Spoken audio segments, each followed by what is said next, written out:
Hey guys, welcome to the MMA Breakdown, and this is my prediction video for UFC Fight Night 54, MacDonald versus Saffiedine, taking place in Halifax, Nova Scotia, Canada, next weekend, and it is a double-header weekend. I already have my predictions up for the Fight Pass card, Nelson versus Story and Stockholm. Check those predictions out, please. And this is by far the better card. More meaningful fights. Still, a couple of fights not looking forward to that we're going to have to get through before the main card. But just definitely more meaningful fights than the Fight Pass card. But I got to say, the main event, I just think is stupid. The matchmaking here. Why is Rory MacDonald... after beating Tyron Woodley, why is he fighting the guy that Tyron Woodley beat 3 years ago? I don't know. I don't think MacDonald was ever offered the Dong-Gyun Kim fight. I don't know why. If he was, I think that was a bad move to turn it down. Tyron Woodley was able to just feast on Dong-Gyun Kim, get himself back into contention talk, and I really think should have been the other way around. MacDonald fighting Saffiedine Woodley fighting Saffiedine, and MacDonald fighting the guy who was on a win streak at that point, Dong-Gyun Kim. So I don't like this matchup, and I really don't think it does much for MacDonald. Considering that Woodley already beat Saffiedine 3 years ago,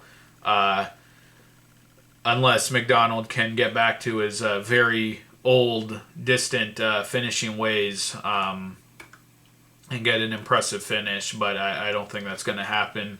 But anyway, let's run through the card. I think I've got all of my said everything I need to say here. Opening the video. One more thing. I don't like this doubleheader weekend. I don't like Fight Pass cards in general, and just in general, all of the cards the UFC is running these days. It's just way too much to really, build up for the more important fight cards. And especially the UFC's been on like a 4-week run here with cards every weekend this month in September, and culminating with 178, which I'm actually recording this before 178, taking place tonight. That run of 4 weeks culminating with 178, I think that's the perfect way to just kind of let everything settle, let the dust settle, and then come back with 179 in a month. But instead, we're getting another doubleheader weekend, especially with the Fight Pass card. A lot of newcomers that, we don't care about getting shoved down our throats. And, I really don't think this is a good, time placement for this doubleheader weekend. We need a break, but us MMA fans. But anyway, enough of that. Right to the predictions now. Let's get to it. Starting off with the Fight Pass preliminary card at Bantamweight. Pedro Munhoz taking on Gerard Sanders. I'll just say I'm taking Pedro Munhoz, I think, in this fight.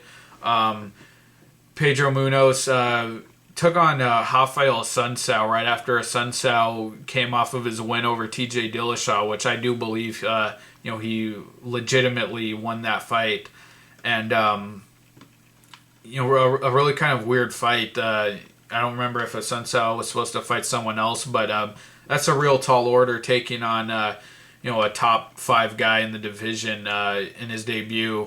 I believe Munhoz was the RFA champion, but that fight was pretty uneventful. Assuncao didn't even really look good in that fight. Really not much happened, but to even just survive with a top contender like that in your debut in the UFC, I thought was impressive. But then his next fight took on Matt Hobar and just ran over him in the first round. Seemed to have good, aggressive, accurate striking, and just made quick work of Hobart. Gerard Sanders, on the other hand, took on Alan Omar, I think was his name, in his debut. And I do believe, agreeing that he won that decision. I thought he out-wrestled Omar. I can't remember how his striking looked in that fight, but I think he primarily used wrestling. But then against Yosdenis Cedeno, just got cracked. Cedeno teed off on him very violently and wildly, and knocked him out in that first round. So two very different performances there for Sanders. And I feel like he might be the bigger guy here, have the bigger physique, more muscular. I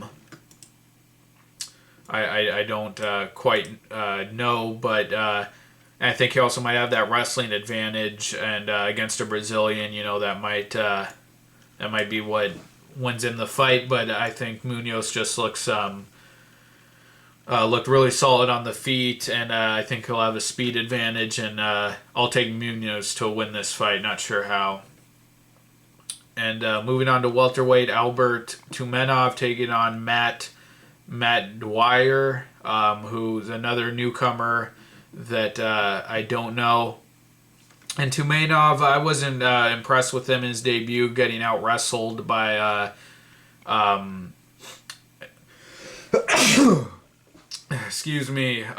out-wrestled by Ildemar Alcantara, but then in his second fight, just knocking out Anthony Lapsley, who looked absolutely terrible in that fight, but was still able to get the knockout.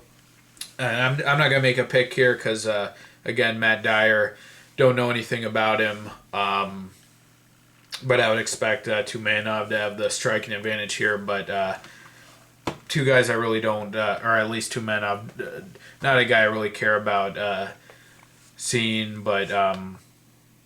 Yeah, I don't know. Moving on, Fox Sports 1 preliminary card. And if I didn't mention, the main card is on Fox Sports 1 as well. But lightweight, a guy I am excited to see return, Jason Sago taking on Paul Felder. Sago fought at, I think it was 174, fought Josh Shockley. And I thought he looked fairly impressive for a newcomer. Was able to get the fight to the ground, and was able to get back control and ground and pounded his way to a finish. I thought he looked pretty solid for a guy making his debut. Seemed like a very composed grappler. And Paul Felder, newcomer, again, don't know anything about him. Not going to make a pick, but I would expect Sago to win just because, for making his UFC debut, even against a guy who may not have been very good. I still think Sago, I don't know, something about his game and how composed he looked on the ground tells me that he's a decent prospect, and I think he has some promise. So, kind of excited to see Sago again, but I just don't know anything about Felder and to make a pick here. So, moving on. Lightweight, Olivier Aubin-Mercier, finalist from Tough Nations, taking on Jake Lindsey. Tough Nations was the only Tough episode, international or domestic, that I didn't watch since Tough 10. So wasn't able to see any of Mercier's fights in the house. I think he beat Richard Walsh, and I don't know the other guy he beat. But then in the final, taking on Chad Laprise, I think that was a split decision for Laprise, but I don't remember the fight being that close. I think Laprise outstruck him pretty easily from range, using technical striking, and Mercier just didn't seem to have much of a striking game to work with. I think he's primarily a grappler. And Jake Lindsey, coming off of his debut loss, lost pretty badly, I thought, to John Tuck. John Tuck, I think, looked really good in that fight. Was able to hurt Lindsey on the feet. Lindsey tried to press him up against the cage, use some clinch work, but John Tuck was able to hurt him, got the fight to the ground, and finished him with heel kicks to the rib. So two guys I don't know much about their fighting styles, or haven't seen more than one of either of their fights, but I don't know. Lindsey didn't really impress me, and Mercier having a couple of submission wins in the house. I think he's going to be the more dominant grappler, and I feel obligated to make a pick because they both fought in the UFC already. So I'll go with Mercier, but don't know much here. But I'll go with Mercier. Next up at welterweight, Nordine Taleb taking on Jingliang. This is this should be a pretty low level fight. Nordine Taleb, he was on he lost or he was on contestant of Tough Nations, and I thought he did. I thought he actually won his fight with Tyler Manuara. That's actually one of the few fights from the season that I did see. I think he trains out. He's out of TriStar, and he kind of has that Canadian Firas Zahabi kind of technical kickboxing game. But anyway, dropped that decision to Manuara, and then he fought on. It was the weirdest thing. He fought on the Tough Nations finale against Chris Indich, or no, it wasn't. Was it Indich? Sorry. No, it was Vic Grujic. Fought against Vic Grujic on, I think it was the Fight Pass preliminary portion of the Tough Nations finale, which was like in the middle of the week. He won that fight, and then the Tough 19, that was the night that Tough 19 premiered, and he fought to get into the house and lost to Mike King. So really weird. I thought it was a bad look for him. Losing in the Tough preliminary fights, but fighting on the actual event that night. But anyway, against Vic Grujic, it was a very boring, ugly wrestling clinic. Taleb just took him down and held him down and really didn't open up with any ground and pound. And Grujic, in his fight after that against Chris Indich, was able to finish him in the first round and looked pretty impressive. So, take that for what it's worth. But, Taleb's kickboxing, not being able to beat Mike King and Manuara, although, again, I thought he won that fight. I don't think that's, says that he's a very good fighter, or at least capable of winning the UFC. And Li Jingliang, on the other hand, fought David Machad. I think it was the Memorial Day 173 card. And I wasn't that impressed with him. He did get the win. Was able to outstrike Machad. Striking didn't look that clean though. But Machad, any time he decided to go for a takedown or try to lock up the waist, he dragged down Jingliang easily. I think he had a slam at one point. I think Machad really lost that because he didn't decide to wrestle enough and wasn't a very intelligent fighter in that fight. But I'll go with Taleb. I think he'll have the more variety of strikes with his kickboxing, technical kickboxing, and being as dominant as he was on the ground against Grujic. I think he might have a chance of out-grappling Jingliang here, but Jingliang I think also might be the bigger guy, might be stronger, but just two low-level guys, I think, with Jingliang being, I think, significantly younger. He's 26, and Taleb is 33, yeah, so I'll go with Taleb, but not quite sure. And moving on to lightweight, Darren Cruickshank taking on Njokuani, which I actually think, aside from the main event, on the whole card, I think this might be the most intriguing fight and the most exciting style matchup. Darren Cruickshank, I was super high on him after his knockout over Eric Koch. He was really just looking impressive, but just beating up on washouts from Tough various seasons before that, and then taking on Eric Koch, knocking him out easily in the first round. I was very high on him after that. I picked him to beat Masvidal, was able to drop him in that first round, but just had nothing for Masvidal's wrestling game. Got badly out-wrestled and out-grappled. I think he's a bit small as well for a lightweight, but Cruickshank, karate-style striker, real unorthodox striking, likes to use those kicks a lot, can set him up very well. Against Koch, he used that double head kick combo, sneaks that head kick in very well, knocked out Henry Martinez with the head kick, and uses that sideways stance a lot, and almost sometimes to his disadvantage. At times, he's been he lost against John McDessie, I thought, because he couldn't control distance, and really as a result of that karate stance. But his hands, he knocked down Masvidal with a punch, but his hands, he seems to use his legs really more than his hands, and but Njokuani,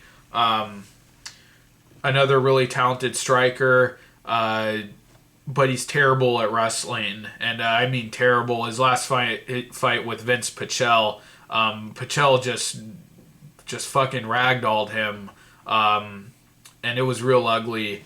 Also against Danny Castillo a couple years ago, Njokuani was doing well on the feet, but just couldn't stop the takedown. Cruickshank has not shown much wrestling. I think the last guy out wrestled was Chris Tickle from the same Tough season, Tough 15. But I do believe he has a wrestling background. I don't think that's going to come into play here. Njokuani, another kind of unorthodox striker. Against Roger Bowling, was able to knock him out, but took him a while to get going. Bowling was more active, pushing the pace in that fight. Njokuani clipped him. Had one of the most exciting striking fests ever with Edson Barboza in a fight. I actually thought he won, but since then Njokuani just hasn't been able to get the momentum. Hasn't been able to put together wins. On the feet though, no one's really beat him on the feet. He's always lost by grappling, by getting out wrestled. And I just think Cruickshank, as he's finished more guys with his striking. I think he's been more active than Njokuani recently. And I think he'll be able to close the distance better than Njokuani. I think Njokuani needs space to work his striking, and I think Cruickshank's just able to throw a higher volume. So I'm going to take Cruickshank here. And moving on to the main card on Fox Sports 1. Not a great main card, really. Really only meaningful fights, main and co-main, which is typical. But still better than the Fight Pass card, Nelson versus Story, which was only like a 4-fight main card, I think. But looking at it here again, not too excited for it. But at flyweight, Louis Gaudinot taking on Patrick Holohan. Really interesting fight. Louis Gaudinot, veteran of Tough 14. Lost to, I think, Dustin Page in the house, and then coming in the UFC, lost to Johnny Bedford at Bantamweight, which is where he competed on the show. Dropped down to flyweight after that. Got a win over John Lineker, who, for as good as he's been doing and really establishing himself as a contender, Gaudinot was the only guy to... or one of the only guys to beat him in the UFC, him and Bagutinov submitting him. The only fights he's won at flyweight, he's won by the exact same move that that standing guillotine where he pulls guard, but the guy doesn't fall down. Finished Lineker and Phil Harris in that way, both in the first round. Just doesn't seem to have a really effective striking or grappling game, even for flyweight. I think he's still small. Tim Elliott was really able to outstrike him, had a speed advantage, and really out-wrestle him as well. And Patrick Holohan taking out Josh Sampo in his last fight, which I was really surprised by. I think he was on a long layoff before that fight. And, you know, I don't want to say that he won because of the Irish crowd. I mean, you have to give him credit. Sampo, I thought, had looked pretty solid in his couple of fights before that. But Holohan, you know, hopping around a lot, using pretty wild footwork and movement, and able to land a big uppercut on Sampo. And then even after dropping him, almost got finished with an armbar, but was able to get that rear naked choke on Sampo. So I thought he looked pretty good. That's the only fight I've seen of his. Don't know much about his fighting style outside of that fight. I don't know. I don't think Gaudinot's experience and the other fights he's had in the UFC, I don't know if that's going to be a big advantage for him here. You know, I think he's a smaller guy. I think Holohan is significantly taller. But I don't know if Gaudinot will have the speed advantage because, you know, he didn't against Tim Elliott, and even against Lineker didn't. I don't think he's going to get that standing guillotine either on Holohan. And really just hasn't shown a complete game, hasn't been able to put, you know, 3 rounds together to win a fight. Gaudinot hasn't, so I don't know. I think I'm going to go with Holohan here, but should be an exciting scrap. I'll go with Holohan. At Bantamweight, Mitch Gagnon taking on Rob Font. This is a good matchup here. Probably the best really on the main card.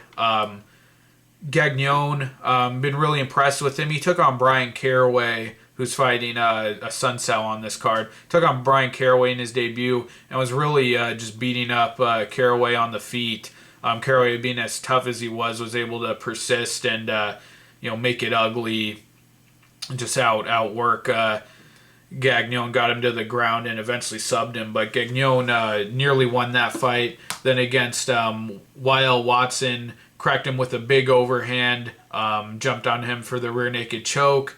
After that, took on Dustin Kimura, was getting into a brawl with him on the feet, and with a crushing guillotine choke, submitted him, put him out cold. And Kimura is a talented grappler. And then in his last fight, I wasn't a fan of the matchup, taking on Tim Gorman from Tough 18, who never got to fight in the house because he got injured. And Gagnon seemed kind of uncomfortable on the feet in that fight and really had to resort to takedowns and wrestling to win that fight, and didn't really come close to finishing Gorman or really opening up with much offense, which was a little disappointing. But Gagnon, I still think, is a solid talent, real solid prospect. Obviously has crushing power in his submissions, and has power in his hands, but his strikes seem very labored, a lot of haymakers, throwing a lot into his shots rather than, you know, having a fluid striking game. Hasn't shown much of a jab, just really kind of, you know, brute force and really charging forward. Rob Font, on the other hand, had a pretty impressive knockout over George Roop in his debut, coming off of his debut. And open up that fight, I think he was using really good footwork, moving around the cage very well, and was able to leap in and land a big shot on George Roop that put him out. Who, you know, George Roop, I just think has a terrible chin and has never really been a good fighter at all, and has been knocked out a lot by anyone with any kind of, you know, power in their hands. but still a good win for a guy making his debut in the UFC. And interesting fight. I feel like Rob Font, who is going to be a lot taller, he's 5'8", and I think Gagnon's like 5'4". But I feel like Rob Font might have the more fluid striking game. I don't know much about Font. I mean, other than that Roop knockout, haven't seen any of his fights. Gagnon, though, again, has those crushing submissions, has had more fights in the UFC, has power in his hands as well, but I think Font just has kind of the more... He seems to have a more effective, more elusive striking game than Gagnon. And I think Gagnon might be a little easy for Font to hit. So should be a real close, competitive matchup. I'm really torn who to take. Gagnon, I really like his style. He's a little fire plug, but man, I don't know. I'm going to go with Gagnon. I mean, has had the impressive performances, but I think it's really going to be a clash of striking styles. You know, Gagnon's haymaker, power punching style against Font's more elusive striking. But I'll go with Gagnon. A middleweight fight against Tough Nations winner Elias Theodorou taking on Bruno Santos. Elias Theodorou, I didn't see any of his fights in the house. He beat, I think, Tyler Manuara, out-wrestled him. I think I saw that fight. And then I think subbed Sheldon... Or no, he beat Sheldon Westcott in the finale. And looked really great against Westcott, I thought. Just pushed an extremely high pace on the feet. Didn't seem to be that great of a striker, but just with his pace and his pressure, really broke Westcott. And was transitioning very well with the striking and the wrestling, just a relentless nonstop pace. Was able to get the finish. And Bruno Santos, in his first fight against Krzysztof Joko, lost the decision, but I thought he won that pretty easily. Just a kind of a wall and stall, lay and pray guy. Laid and prayed Chris Camozzi. Just was able to take him down pretty much at will and just held top position. I think got mount on him, but just held him down. Didn't open up with any ground and pound at all. A guy like that is always dangerous. A guy who's good enough to get the takedown and just hold you down. I think there's a chance he could do that against Theodorou. I mean, I don't know much about Theodorou's wrestling game, but with his with Santos' imposing physique, as muscular as he is, I think there's a chance he does that. But I was really impressed by that pace that Theodorou put on Westcott. So I think I'm going to take Theodorou here, but could be another lay and pray win for Santos. I'll go with Theodorou. Moving on to lightweight, other Tough Nations winner, Chad Laprise taking on Yosdenis Cedeno. And we already talked about both of these guys. Cedeno winning his last fight against Jared Sanders, knocking him out with real wild, aggressive striking in the first round.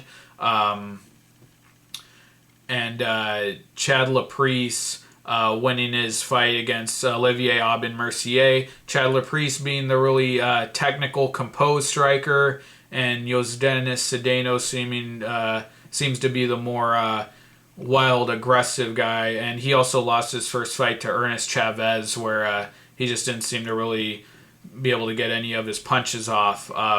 So I'm going to take Laprise. I think he's just more composed, more technical on the feet. Cedeno, though, I think has that aggressive power, but I'm going to take Laprise, just the more methodical, pretty technical, precise kickboxing attack. All right, moving on to Bantamweight, co-main event, Rafael Assuncao taking on Brian Caraway, and probably the most intriguing and meaningful fights on the card. I'd argue maybe even more meaningful than the main event, but we're definitely going to get a number one contender out of this fight. Well, maybe if Cruz beats Mitsugaki tonight, but we're definitely going to get a top contender out of this fight. Assuncao taking on Brian Caraway. Both guys on big win streaks. Assuncao on a 6-fight win streak since dropping to Bantamweight. Caraway on a 2-fight win streak. Yeah, only a 2-fight win streak. On a 3-fight win streak before his loss to Mitsugaki, but really that was a very competitive fight, especially for Caraway stepping up in competition, coming off of the Ultimate Fighter. Dropped Mitsugaki at one point in that fight and almost had him with the guillotine, so not really a loss that shot him down the rankings too much, but both guys talented grapplers. Caraway, one of these really persistent kind of pest fighters. He'd had the fish hooking against Eric Perez, which was just really blatant, it looked like. Very dirty. I mean, hard after seeing the photo of that, it's kind of hard to think that it was unintentional, but does things like that. A really just persistent wrestler. Gets in trouble on the feet at times. Mitch Gagnon was really beating him up. Even Eric Perez had the advantage on the feet, but is just so persistent chasing that takedown. And once he does, just wears guys down. Against Gagnon, they were both kind of sitting on their butts against the cage with, I think, with Caraway having, control of the waist and, just in awkward positions when guys are really tired. Caraway just is the one pulling through and, has that deeper gas tank, and even when he's hurt can pull through. But obviously a really talented submission guy. But I think Assuncao's just I think he's the better striker. I mean, Caraway doesn't really have an effective striking game. He was able to drop Mitsugaki, but really got outstruck for most of that fight. And against Bedford, did a good job to stay out of range with Bedford. But really, not much was going on in that fight until Caraway took him down at the end of the third round and was able to submit Bedford with a guillotine. Assuncao, on the other hand, also a good grappler. I think Caraway will have the wrestling advantage, but Assuncao also has some good submission wins. Submitted Von Lee with a real clean armbar. And against TJ Dillashaw, when Dillashaw was shooting in for takedowns, who's a much better wrestler than Caraway, also a different kind of wrestler, but was shooting in for the takedown, Assuncao would counter with a guillotine choke that he was able to fully lock up. It was pretty impressive. He did that a couple times. Showed good counter striking against Dillashaw. I thought Assuncao definitely won that fight. Dillashaw would try to come in close, and Assuncao would just be able to reel off, multiple punch combination, hard and bloodied up Dillashaw in that fight. Dillashaw just couldn't get in close. But then against Pedro Munhoz, seems like a really different fighter. If he's not being pressed, he doesn't really seem to take the offense to his opponent. Against Pedro Munhoz, that was a pretty uneventful fight. There was another fight. One second here. Oh, the Mike Easton fight. Just used counter striking, but just did it just enough to keep Easton away. That's what I mean. Doesn't really, if he's not being pressed, doesn't seem to really go after his opponent on the feet. Johnny Eduardo, his first fight at Bantamweight, that was another very uneventful fight. So, kind of has these inconsistent performances where he looks great or where he just does the bare minimum to get by. I feel like Brian Caraway has a chance to outwork him with the wrestling. If the fight goes deep, I think Caraway will be stronger in those later rounds. But on the feet, I don't see Caraway having the advantage or even enough to just hang in there with Assuncao. I really think Assuncao has the tighter combinations, more power, more hand speed. I think he has the cleaner submissions, but again, Caraway, he wears you down over the fight and is able to wear you down to the point where those submissions, become available.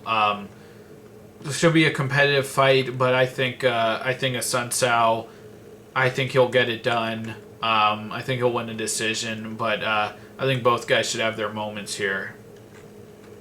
And finally, to the main event, I already explained how I think this is just stupid matchmaking, doesn't make any sense. But welterweight fight, Rory MacDonald taking on Tarek Saffiedine.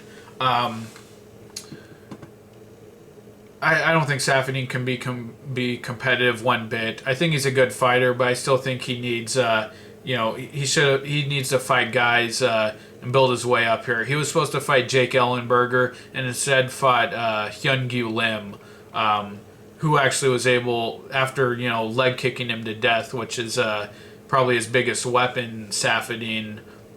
After leg kicking him to death for 3 rounds, Hyun-Gyu Lim was and even dropping him, I think, at one point with those leg kicks, Hyun-Gyu Lim was able to make it ugly and just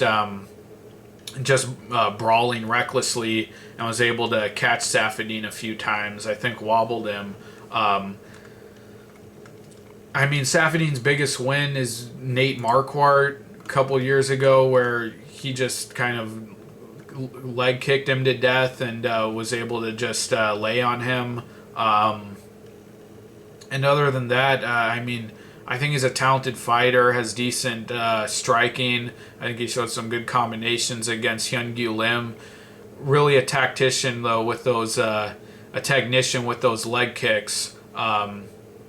Really used them very effectively against Marquardt and Hyun-Gyu Lim. But other than that, I just don't see anything on his resume that really tells me that he even deserves this fight with MacDonald.